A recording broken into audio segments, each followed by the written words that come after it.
Le Dieu unique est le but de la vie. Imaginez une rangée de lourdes pierres appuyées les unes contre les autres. Si chaque pierre repose sur celle qui est derrière elle, et que celle de derrière repose aussi sur une autre, toutes les pierres finiront par tomber. Pour qu'elles restent toutes debout, il doit y avoir quelque chose au bout qui ne repose sur rien. Quelque chose d'assez puissant pour tout soutenir, quelque chose qui tient par soi-même et qui ne dépend de rien d'autre. Tout dans l'univers est comme ces tiers. Tout comme chaque pierre s'appuie sur d'autres tiers pour rester debout, tout dans l'univers a besoin de beaucoup d'autres choses simplement pour continuer d'exister. Vous dépendez de l'air, de l'eau et de la nourriture. La nourriture dépend de la terre, de la pluie et du soleil. Le soleil dépend des lois physiques.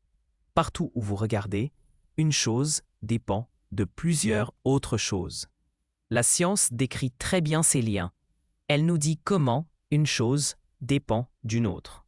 Mais elle n'explique pas pourquoi toute la ligne de pierre tient debout au départ. Elle ne répond pas à la question « qu'est-ce qui est assez puissant pour tout soutenir ?» Pour comprendre cela, nous devons regarder au-delà de la chaîne des choses dépendantes. Il doit y avoir un être qui soutient tout, mais qui ne s'appuie sur rien et ne dépend de rien d'autre. Cet être qui soutient toute chose, mais n'est soutenu par rien d'autre, est ce que nous appelons Dieu Tout-Puissant. Le but de la vie. Ainsi, Dieu Tout-Puissant nous a créés, ainsi que tout ce qui nous entoure. Si nous regardons autour de nous, nous voyons que tout a un but clair. Le soleil réchauffe la terre et fait monter l'eau vers le ciel pour former des nuages. Le vent déplace les nuages. La pluie des nuages fait pousser les plantes. Les plantes et les animaux fournissent de la nourriture aux humains. Rien dans l'univers ne semble aléatoire ou sans but. Lorsque même les choses inanimées ont un but, une question logique se pose. Pourquoi Dieu Tout-Puissant a-t-il créé les êtres humains qui possèdent clairement le plus haut niveau d'intelligence et de conscience? Pour répondre à cette question, Dieu a envoyé des prophètes pour transmettre son message à l'humanité. Depuis les prophètes Adam, Noé, Abraham, Moïse, David, Salomon, Jésus et Jean, jusqu'au dernier messager, le saint prophète Muhammad, que la paix soit sur eux tous. Chaque prophète est venu avec le même message clair. Dieu a créé les êtres humains pour l'adorer et lui obéir, et cette vie ici-bas est une épreuve continue de notre obéissance à Dieu. Chacun de nos actes, paroles, pensées et intentions est enregistré par des anges. Le moment de la mort marque la fin de l'épreuve et la révélation des résultats.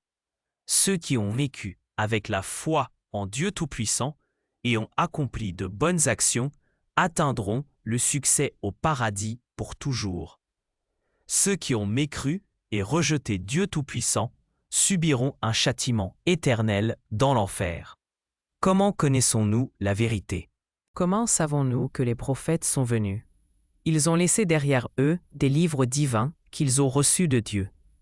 Tous les livres divins ont été altérés avec le temps, à l'exception du Saint-Coran qui est parfaitement préservé à ce jour, plus de 1400 ans plus tard. Mais comment savons-nous que le Coran vient vraiment de Dieu Tout-Puissant? Pensons aux attributs nécessaires de Dieu. Il doit être sans commencement et sans fin. S'il avait commencé à exister, il dépendrait de quelque chose pour le faire exister. Il ne pourrait donc pas être cet être qui ne dépend de rien d'autre.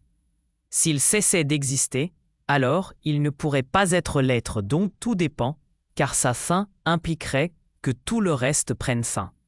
Donc, Dieu n'a ni commencement, ni fin. Il doit être unique. S'il y avait deux créateurs, la volonté de l'un limiterait le pouvoir de l'autre, et un être limité ne peut pas être Dieu. Par exemple, si un créateur voulait que le soleil se lève et que l'autre voulait qu'il se couche, un seul pourrait réussir. Celui qui échoue est impuissant, et un être impuissant ne peut pas être le Dieu dont tout dépend. Enfin, il ne peut ressembler à sa création d'aucune manière. S'il le faisait, il serait dépendant, tout comme elle. Et il ne pourrait pas être l'être dont tout le monde dépend. Maintenant, posez-vous la question.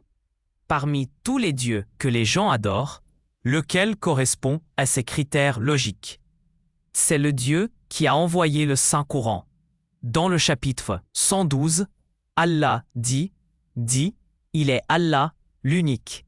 Allah est indépendant. Il n'a ni engendré, ni été engendré. Et nul n'est égal à lui. Un seul Dieu n'a besoin de rien.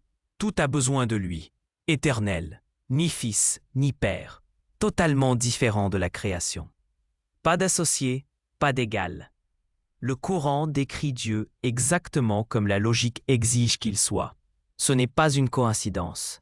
C'est la preuve que le Saint-Coran est bien le livre envoyé par le Créateur de l'univers, Allah Tout-Puissant. L'invitation.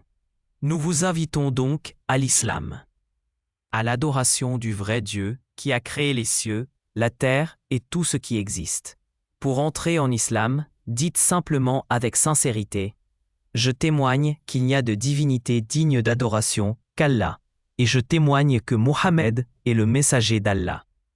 Ashhadu an la ilaha illa Allah wa ashhadu anna Muhammadan Rasulullah. Si nous avons tort, vous perdez 3 minutes.